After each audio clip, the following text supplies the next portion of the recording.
Halo teman-teman investor, jumpa lagi dengan saya Arif Widianto, founder bolasalju.com. Teman-teman, di episode video edukasi kali ini yang juga sekaligus saya rekam untuk salah satu episode podcast Investor Cerdas, jadi nanti kita akan luncurkan bareng ya. Kita akan diskusikan tema yang lagi hangat beberapa waktu terakhir. Sudah dibahas juga di beberapa media bisnis dan keuangan. Ini isu yang menurut saya penting, yang perlu kita ketuk, perlu kita ulas. Barangkali berguna buat Anda semuanya ya. Nah, isunya apa? Isunya tentang influencer. Atau sebenarnya saya nggak mau fokus tentang orangnya, siapanya. Saya tidak mau fokus itu. Saya mau fokus tentang isunya, influencer. Dari kata influence, pengaruh. Nah, orang yang mempengaruhi influencer. Tapi kita hanya fokus tentang pengaruh, khususnya saat kita berinvestasi. Nah, pertanyaan besarnya, bagaimana kita menyikapi pengaruh ketika kita berinvestasi? Nah, kita akan menjawabnya dalam edukasi kali ini.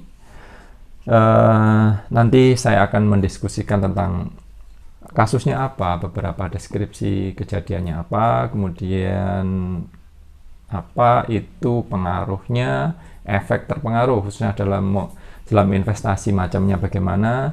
Kemudian nanti kita juga akan diskusi tentang bagaimana menghindari pengaruh investasi, lebih khusus lagi di investasi saham, karena kita memang fokus di edukasi investasi saham. Dan kemudian nanti saya akan sharing jenis-jenis pengaruh atau bias psikologi yang lain, dan terakhir saya akan memberi contoh beberapa kasus pengaruh khususnya yang terjadi di orang besar, gitu ya. Baik, yang pertama dulu, terpengaruh. Ini ada beberapa kasus, saya baca beberapa cerita di media sosial.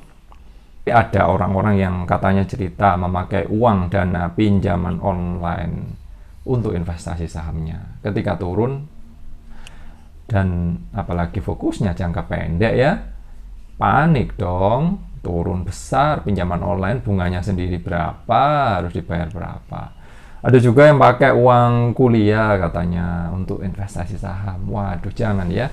Khususnya untuk Anda-Anda yang masih muda, memang waktu muda itu bagus untuk berinvestasi atau untuk belajar berinvestasi, tetapi tetap jaga sisi konservatisme ya. Jangan uang kuliah pemberian dari orang tua, uang mungkin Anda punya sambilan ngajar atau apa, atau punya sambilan usaha yang lain.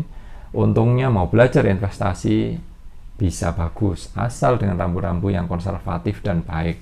Dan selalu ingat, saham untuk jangka panjang, jangan bosan. Kita nggak akan bosan mengingatkan hal itu. Kemudian ada juga uang arisan dipakai untuk investasi jangka panjang, bukan jangka panjang, saham. Ini sedih sekali ya. Dan mungkin banyak kasus yang lain terpengaruh. Ya mungkin melihat euforia ketika bursa beberapa saat yang lalu. Krisis crash Maret April, kemudian mungkin ada, bukan mungkin lagi ya, ternyata faktanya tahun 2020 pertumbuhan investor saham pesat sekali. Dan di satu sisi ini menarik, di sisi yang lain mengundang hal-hal yang buruk seperti itu. Orang-orang yang tidak tahu konsen atau perhatian faktor resikonya, faktor hal negatifnya yang ada di sana. Nah, tetapi memang ya, kalau kita mau diskusi apapun, mau soal terpengaruh, ini bisa terjadi siapa saja ya. Itu manusiawi. Buat orang-orang biasa, orang dengan dana cekak, orang dana besar, semua masih bisa terpengaruh, wajar sekali.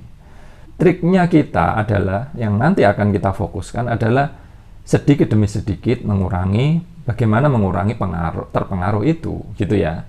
Itu satu. Yang kedua, bagaimana memagari. Kita akan buat pagar sehingga kegiatan investasi kita itu tidak mudah terpengaruh oleh apapun yang ada di luar. Kita fokus kepada apa yang kita rencanakan, disiplin di sana. Nah, efek terpengaruh ini memang saya kira itu dulu udah ya. Nah, sekarang saya mau cerita macam-macam efek terpengaruh yang mungkin terjadi pada siapa saja, termasuk Anda, termasuk saya juga ya. Misalnya soal saham, nah ini terpengaruh orang lain. Dengar-dengar di saham untungnya cepat, untungnya besar, sehari bisa untung ratusan ribu dengan mudah, hanya 1 klik, 2 klik, untung seperti itu. Untung jutaan, untung puluhan juta, untung ratusan juta. Mungkin ada banyak cerita beredar seperti itu. Nggak perlu susah payah, hanya modal klik misalnya, atau modal tap di aplikasi, katanya gitu. Nah, kalau ini sebenarnya memang cukup mengkhawatirkan cerita-cerita bernada instan seperti itu. Pada dasarnya sesuatu yang instan, sesuatu yang cepat, sesuatu yang mudah, itu tidak benar seperti itu. Secara teori, menghasilkan hasil keuntungan investasi itu memungkinkan di saham dengan potensi keuntungan yang besar. Tetapi untuk memperolehnya tidak mudah, perlu banyak usaha tentu saja. Nah, kalau ada yang menggambarkan untung besar, untung cepat, untung harian, jangan terlalu percaya ya. Kalau begitu, kalau tidak tahu apa-apa, kalau Anda tidak tahu apa-apa, mending misalnya Anda sekarang sudah masuk di saham, karena mungkin terpengaruh seperti itu. Lalu mungkin sekarang dengar video ini atau dengar podcast ini. Kemudian Anda kemudian berpikir ulang. Ya, mungkin yang dikatakan Pak Arif benar juga ya. Lalu saya bagaimana, Pak? Nah, ini bukan saran tentu saja. Ini hanya disclaimer, peringatan yang umum. Nah, misalnya, Anda keluar dari saham. Kemudian Anda memarahi atau menyesal. Ternyata saham masih bisa naik. Tidak boleh ada keputusan atau pandangan seperti itu, dan itu mungkin bisa terjadi. Tetapi yang bisa terjadi di sisi lain itu juga memungkinkan. Anda mungkin tidak menuruti peringatan saya kalau Anda tidak tahu apa-apa soal risiko di investasi yang bernama saham ini. Risikonya tinggi jelas. Dalam sehari, dalam 1 bulan, sebuah saham bisa naik turun semau market mengelola kayak gitu. Nah, kalau Anda terkena penurunan yang cepat dan Anda punya posisi, Anda rugi besar, bisa saja terjadi seperti itu. Mungkin Anda sekarang sudah untung, mungkin. Atau sudah rugi kecil, mungkin. Atau untung kecil, no problem. Kalau memang Anda tidak tahu resikonya, lebih baik Anda belajar. Hentikan aja dulu deh semua yang berisiko itu, apapun menurut saya. Ya, disclaimer-nya begitu ya. Ini adalah edukasi, semoga Anda mendapatkan manfaat, karena segala keputusan investasi, ya ini kita kan dunia orang dewasa, dunia mature, semua yang ada di media massa, di internet, di YouTube, semua ada disclaimer-nya. Anda tahu resiko Anda sendiri kan? Kayak gitu. Nah, tetapi kalau Anda kayak gitu, udah kadung masuk dan mungkin udah untung, udah apa gitu ya, karena bisikan orang lain, karena tertarik dengan cerita-cerita orang lain, lebih baik hentikan deh, belajar dulu, belajar lebih dalam dan fokus kepada hal-hal yang baik yang memang sejatinya diperuntukkan untuk investasi di dunia pasar saham ini. Nah gitu.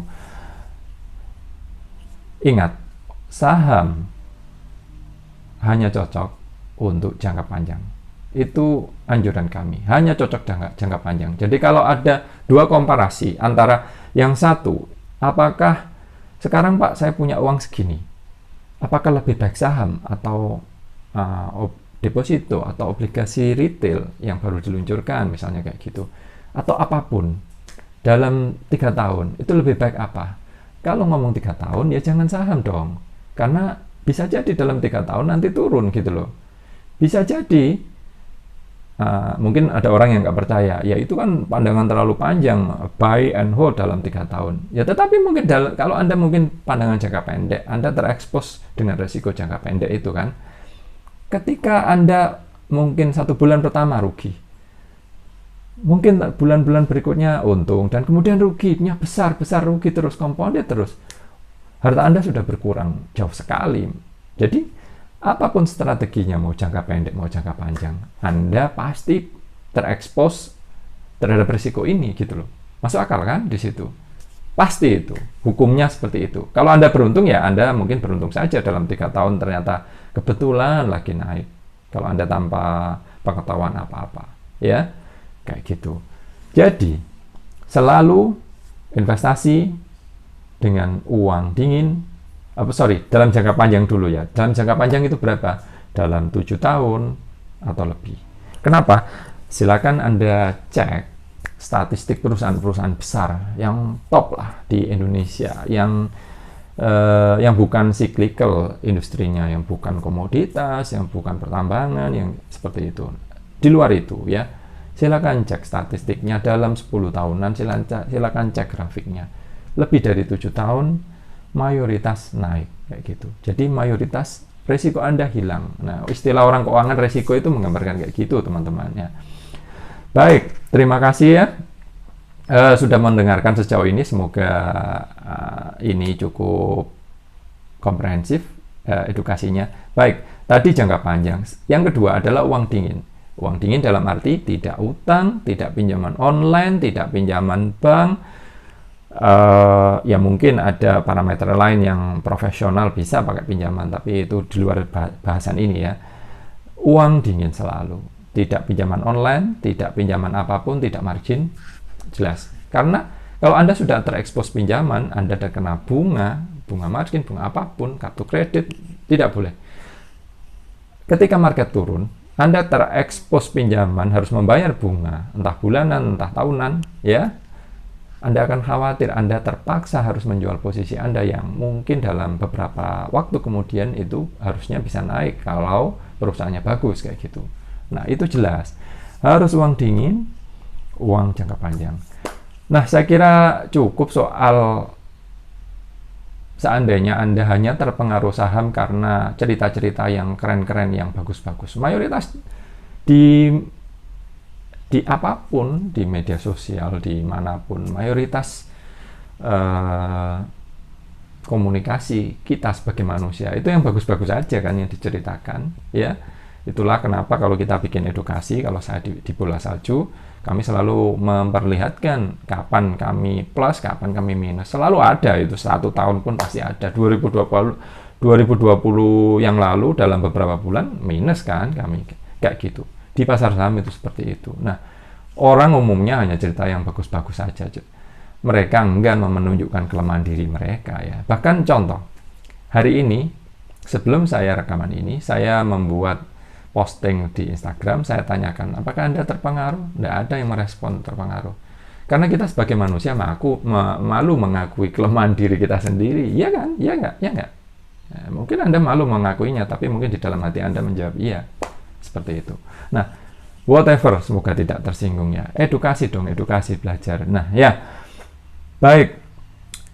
Jadi, tidak terpengaruh omongan orang yang bagus-bagus saja. Ini berlaku di bidang apapun ya, di pasar saham, di instrumen keuangan apapun, di investasi apapun. Jangan hanya mau dengar cerita bagusnya saja. Tanyakan bagaimana uang itu tercipta. Juga di saham, ketahui bagaimana uang tercipta. Nah, kemudian kita bergerak ke isu kedua yang terpengaruh, yaitu oke, seandainya Anda sudah tahu resikonya saham itu apa dalam jangka panjang.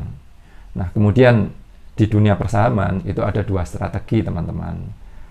Strategi yang pertama adalah trading atau jangka pendek. Nah, di Bola Salju kami tidak memperdulikan, tidak akan membahas topik hal itu karena saya tidak tertarik ya. Kita hanya fokus ke strategi yang namanya dalam jangka panjang yang lebih konservatif. Seandainya Anda sudah tidak terpengaruh, sudah tahu saham itu bagus untuk menaruh uang dingin Anda, barangkali Anda tidak bisa usaha, Anda tidak bakat di bidang usaha, ya, tidak bakat mengatur produk, membuat harga, tidak tega menaikkan harga, mengatur orang, nggak bisa, kayak gitu, tidak punya disiplin untuk keluar, nah, kayak gitu, barangkali kayak gitu. Nah, ada uang dingin yang mungkin sebagai diversifikasi seluruh aset Anda taruh di saham, ya. Tapi selalu ingat, mulai dari sedikit, jangan langsung. Kalau nggak tahu resiko dan rewardnya ya, selalu mulai sedikit. Nah, kalau kita di Bola Salju bikin edukasi investasi berkala, bisa diikuti gratis. Kalau di sisi yang lain kita juga bikin edukasi kan untuk yang serius, tapi nggak usah lah kalau memang Anda udah sibuk kayak gitu, nggak perlu yang serius-serius saja, biasa aja. Yang penting untung kan, yang penting aman gitu loh. Nah teman-teman, Kalau Anda di dunia persahaman, jenis pengaruh yang lain ini juga banyak sekali. Banyak sekali. Dan ini real. Dan ini bisa menyentuh faktor psikologi, faktor kelemahan atau apapun di Anda. Ini contohnya kayak gini. Efek pengaruh mempengaruh ini bisa dilakukan siapa saja, tentu saja. Saya nggak bicara orangnya ya. Bisa artis, bisa penyanyi, bisa bintang film, bisa tokoh terkenal, agamawan, anak pejabat, media juga bisa.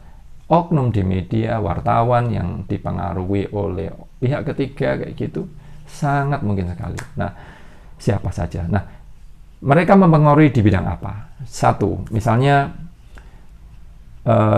dengan cerita, dengan persuasi, mereka berharap Anda membeli produk atau jasa tertentu. Produk banyaklah, produk keuangan atau berlangganan jasa mereka atau berlangganan produk sekuritas, produk reksadana, apapun lah di sana. Itu satu. Yang kedua, ini yang belakangan lagi heboh di dunia influencer, yaitu semacam tanda kutip ajakan membeli atau menjual saham tertentu. Nah, ini trikinya di sini. Ini trikinya di sini, dan ini ya baik, apalagi Anda ya, terutama yang sebagai konsumer media harus hati-hati ya. Kenapa itu memungkinkan? Misalnya gini, ada seseorang bilang saham ini potensial multi-bagger. Nah, itu kita kalau di Pulau Salju kita menghindari kan judul-judul seperti itu, kan nggak penting menurut saya. Kita nggak ada, kalau saya percaya orang nggak bisa dipengaruhi ya kayak gitu. Kalau model pengaruh seperti itu sebenarnya model pengaruh yang kurang layak ya, karena memang ajakan sudah langsung to the point, langsung naik. Padahal prinsipnya kita percaya di dunia ini tidak ada yang bisa memprediksi kapan atau berapa suatu saham itu akan naik. Warren Buffett mengatakan seperti itu. Ada banyak teori mengatakan seperti itu. Nggak ada prediksi yang tepat kayak gitu. Ya, itu satu. Yang kedua, ini isu kedua, beli atau jual saham. Tapi itu yang pertama tadi tentang misalnya saham ini diprediksi naik tertentu. Atau di sisi yang lain, ada seseorang yang bilang saham ini punya fundamental kuat kayak gitu, secara terbuka. Nah, bahayanya rekomendasi kayak gini, menggambarkan sesuatu yang positif, itu orangnya Anda harus selalu ingat, orangnya harus bilang apakah dia punya posisi, ya, punya posisi atau tidak. Nah, masalahnya di dunia investasi yang awam, mungkin masih banyak orang menganggap, misalnya saya punya saham B misalnya, ternyata orang lain beranggapan bahwa ini adalah sebuah pandangan yang justru lebih positif lagi karena saya bilang punya saham B.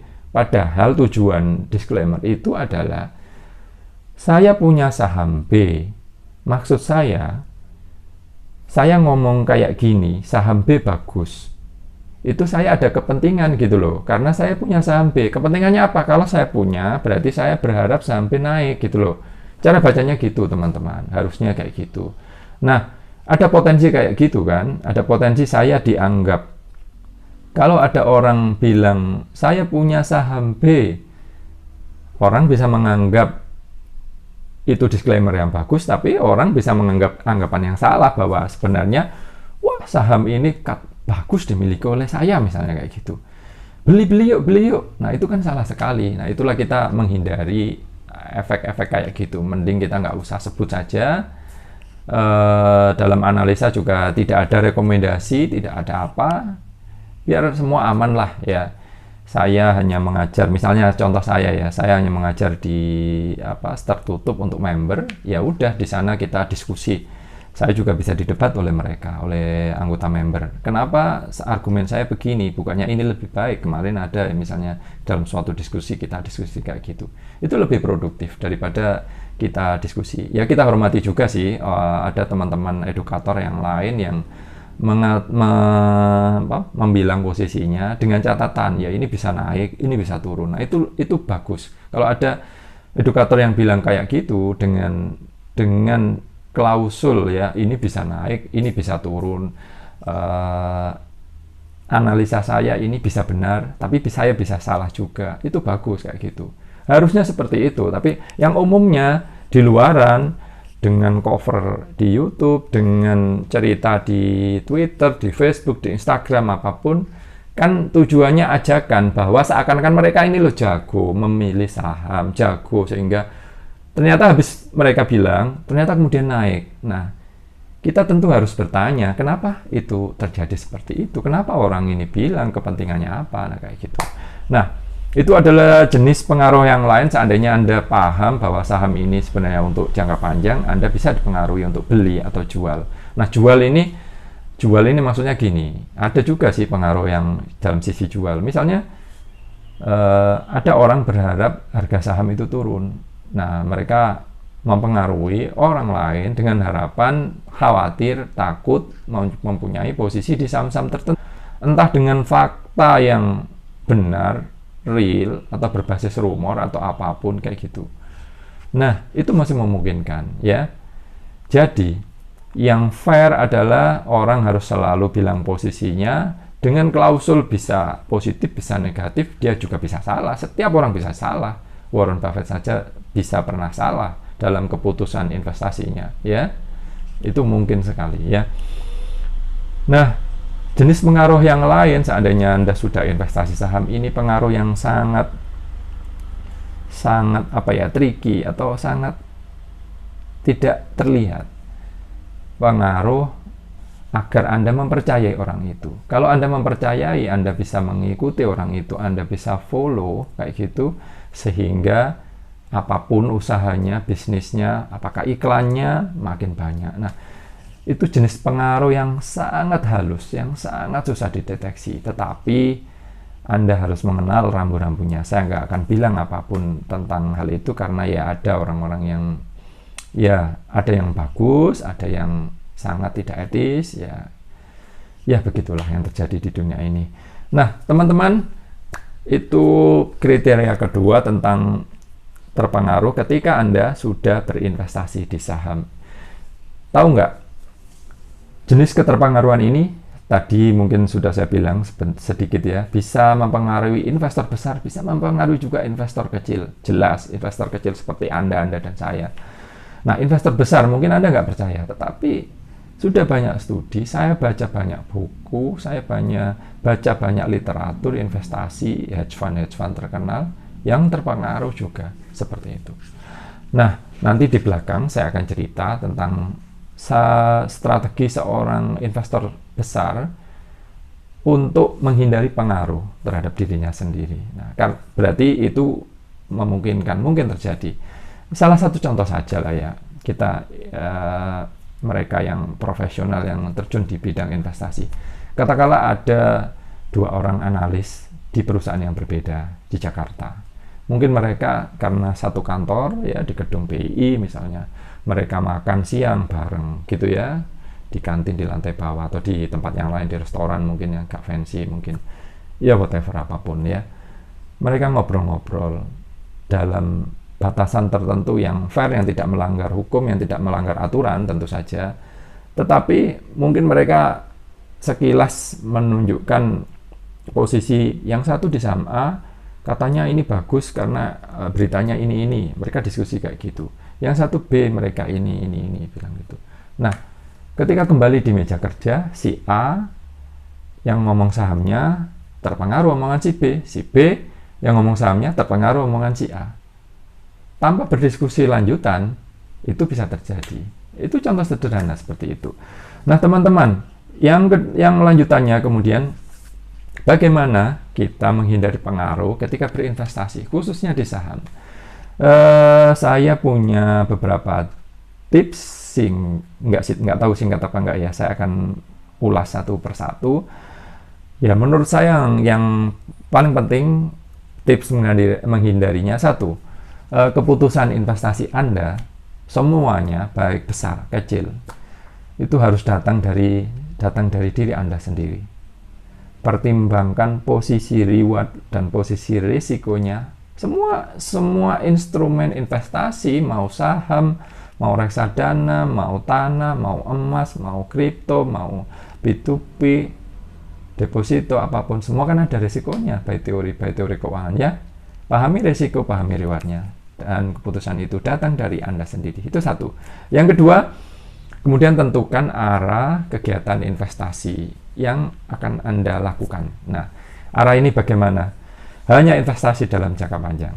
Kalau dalam jangka panjang, silakan dilihat statistik beberapa perusahaan besar, 10-20 yang terbesar yang non-komoditi ya, silakan dicek dalam 10 tahunan.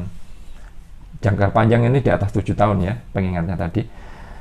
Nah, menurut saya, investasi dalam jangka panjang bisa dilakukan dua cara. Yang satu adalah berkala nyicil di saham. Strateginya bisa dicek di video yang tadi saya sebutkan di playlist investasi untuk pemula atau umum ya. Yang kedua, investasi aktif dengan analisa menyeluruh untuk mengejar return yang lebih baik daripada jika kita berkala, daripada sedikit di atas indeks. Itu strateginya. Nah, kalau Anda sudah memetakan, melakukan, tergantung kesibukan Anda, tergantung kapabilitas Anda, tergantung risk appetite, atau Anda ingin tertarik mengejar keuntungan sedikit di atas daripada berkala, seberapa besar Anda pertimbangannya sendiri ya, yang tips 1 tadi. Kemudian sudahlah, disiplin lakukan itu. Kalau Anda percaya saya ya, dan ini juga jenis pengaruh ya ternyata ya. Ya, kalau Anda percaya saya, karena saya nggak ada kepentingan kok, saya nggak menyebut nama saham, saya nggak menyebut nama produk kayak gitu ya. Seandainya Anda percaya, itu bagus, dan saya sudah membuktikannya, saya percaya hal ini. Disiplin aja lakukan, percayalah di atas 7 tahun Anda akan cukup bagus gitu loh. Nah, kedua sabar, pasti ada hasilnya, udah itu aja. Nah, saya kira itu cukup. Pengingat ya, yang tadi, menghindari pengaruh. Kita tahu di dunia investasi semua ada disclaimer-nya, tetapi disclaimer ini umumnya ditulis dalam tulisan yang kecil sekali dan jarang diomongkan di muka ya. Kecil di akhir video kayak gitu disclaimer-nya ya. Nah, disclaimer itu harapannya orang memahami, tahu resikonya, tetapi yang terjadi di dunia luar ya nggak seperti itu. Nggak semua orang mau membaca disclaimer-nya dulu. Mereka buru-buru membaca prediksi, membaca anjuran, membaca apapun yang disajikan orang yang katanya bagus atau terkenal itu. Nah, kayak gitu. Nah, semua ada disclaimer-nya, tetapi seperti saya tadi cerita, disclaimer apapun bisa disalahartikan oleh orang lain. Itu menurut saya penting. Jadi Anda harus pahami ini. Nah, ini tips terakhir yang menurut saya layak Anda lakukan sebagai investor apapun ya. Berhenti mengikuti grup, Telegram, channel, apapun. Nggak penting mengikuti bisikan, grup-grup yang berisi bisikan. Berhenti mengikuti forum di internet juga ya soal saham. Nggak penting. Kalau Anda terjun ke membaca pesan-pesan kayak gitu, membaca di gosip-gosip di internet, membaca ini juga mungkin di media ya, yang berisi saran, berisi apa, dari siapapun ya, Anda mungkin akan terpengaruh, mau tak mau terpengaruh. Saya juga bisa kayak gitu kok, kalau baca gosip, baca tulisan di internet kayak gitu ya. Salah satu tip mudah agar tidak terpengaruh, berhenti membaca yang tip, lebih baik membaca yang lain yang lebih enriching, lebih memperkaya perspektif kita. Apakah itu edukasi tentang sektoral, tentang ilmu manajemen, tentang ekonomi, tentang bisnis, tentang whatever lah, secara teorinya itu lebih memperkaya perspektif kita, kayak gitu ya teman-teman ya. Berhenti mengikuti kayak gitu karena memang nggak manfaat. Fokus ke diri Anda sendiri, yang analisa Anda, buat keputusan sendiri kayak gitu. Nah, kemudian yang terakhir, sebelum ini segmen terakhir, saya akan juga sedikit membahas tentang jenis-jenis pengaruh psikologi yang mungkin terjadi di Anda ya teman-teman ya. Banyak hal yang terjadi di pikiran kita, termasuk saya juga ya, termasuk orang-orang di dunia finance yang pemain besar, yang mengelola dana, analis kayak gitu, yang digaji dalam setahun miliaran, ratusan juta kayak gitu ya. Takut ketinggalan, mungkin terjadi. FOMO, fear of missing out, sangat mungkin terjadi. Ya, seperti ada dua pengelola dana, misalnya yang satu mengusulkan saham C misalnya, rekomendasi di media, yang lain tidak mau ketinggalan kayak gitu. Itu kan contoh fear of missing out di dunia orang besar. Di dunia investor kecil, ya temannya cerita, dia takut, makanya dia buru-buru ketinggalan, padahal belum tentu bagus kayak gitu. Itu mungkin. Nah, kemudian ganti saham karena info atau bisikan orang lain, iri lihat kesuksesan orang lain. Nah, iri, ini envy, ini memang sangat menyakitkan. Ya, ini jenis penyakit psikologi yang harus Anda hindari ketika Anda ingin sukses dalam berinvestasi. Dan tahu nggak, jenis ini, penyakit ini diakui oleh Guy Spier. Saya baru baca bukunya, Education of Value Investor ini ya, bukunya ya, dari Guy Spier, pengelola dana yang meskipun belum sampai miliaran dolar, tetapi beliau sudah mengelola dana jutaan dolar. Nah, ketika tinggal di New York, Mr. Spier ini suka iri mendengar cerita, mendengar tampang, mendengar penampilan, mendengar kepercayaan diri orang lain. Kenapa aku tidak bisa begitu? Kenapa aku tidak bisa sesukses itu? Kenapa aku kok ini kecil hasilnya? Misalnya contoh seperti itu. Nah, keputusan beliau apa untuk menghindari bias psikologi ini? Nah, ini juga salah satu tips barangkali berguna bagi Anda. Karena kita semua, termasuk saya juga masih mungkin punya penyakit-penyakit ini, dan saya kira penyakit ini bisa timbul tenggelam setiap saat kayak gitu kan. Jujur aja ya, iya nggak? Nah, kalau Guy Spier, strateginya dia adalah dia pergi dari New York karena itu mengganggunya, rumah atau apartemennya bahkan dijual, baru beli padahal di sana ya, di distrik yang cukup elit gitu ya. Dia pindah ke Swiss. Nah, keren kan? Caranya pindah, hijrah. Setelah pindah di sana, itu pun dia tidak memilih tinggal di, atau berkantor ya, maaf ya, berkantor di lingkungan finansial. Enggak, dia di distrik perkantoran yang umum, yang tidak banyak orang-orang finance. Dengan cara itu, Mr. Spier tidak sering berjumpa dengan orang-orang di dunia finansial, sehingga dia tidak terpengaruh. Nah, coba bayangkan, orang seterkenal dia, apalagi Anda, ya, apalagi saya, itu masih bisa terpengaruh hal seperti itu, hal yang mungkin dianggap remeh oleh orang lain kan. Nah, kayak gitu. Jangan percaya deh orang yang sakti-sakti di dunia influencer kayak gitu. Nggak ada orang sakti di dunia ini ya. Suksesnya investasi saham itu mostly karena perilaku mereka dalam kegiatan investasinya. Nah, itu salah satu tips yang saya sajikan dalam episode kali ini. Semoga bermanfaat ya. Dari orang terkenal loh di bukunya. Ya, kalau Anda tertarik, bukunya menarik menurut saya, silakan dibaca. Nah, mungkin ada juga kekhawatiran yang lain ya, saya cerita tentang pesimis habis baca berita. Iya nggak? Sering kan? Kayak gitu. Nah, mungkin terjadi. Bandwagon. Nah, bandwagon ini efek herd behavior. Kita kan suka ikut-ikutan. Orang lain kayak gitu memilih saham ini, kita ikut. Konon katanya naik, atau konon ada investor asing, teknokrat besar mau masuk ke sini, kita masuk kayak gitu. Turun, ikut-ikutan jual kayak gitu. Semua rugi semua. Kalau semua mayoritas banyak rugi, ya aku juga rugi, merasa nggak salah gitu. Nah, itu contoh ya kayak gitu. Jangan tersinggung ya, mungkin terjadi pada Anda, mungkin terjadi pada saya juga sih ya. Nah, blind spot, mungkin ketidaktahuan kita di suatu isu tertentu, suatu sektor tertentu, suatu ilmu tertentu.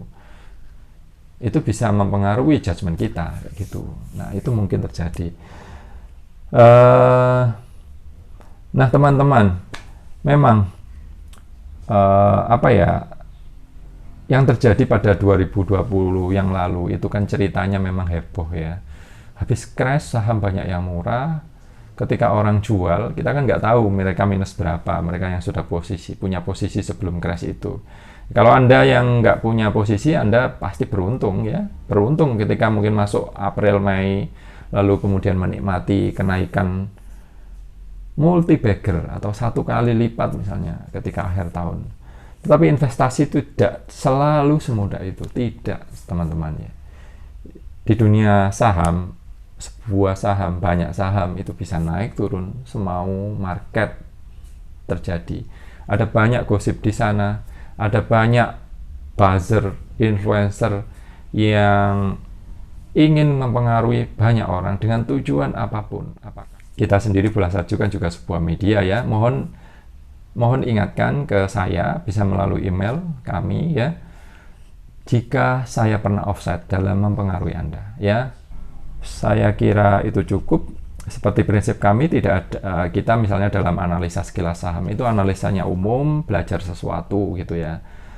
Teori apapun gitu loh. Tidak dalam bentuk saran untuk saham itu gitu ya. Tidak ada rekomendasi di publik, itu prinsip kami. Saya juga tidak menyatakan posisi investasi saya di publik yang terbuka ya. Seperti itu. Saya kira cukup tips dari saya. Semoga bermanfaat episode kali ini. Terima kasih yang sudah subscribe, yang sudah mengikuti Bola Salju di YouTube dan juga di Spotify. Sampai ketemu di edukasi berikutnya. Terima kasih.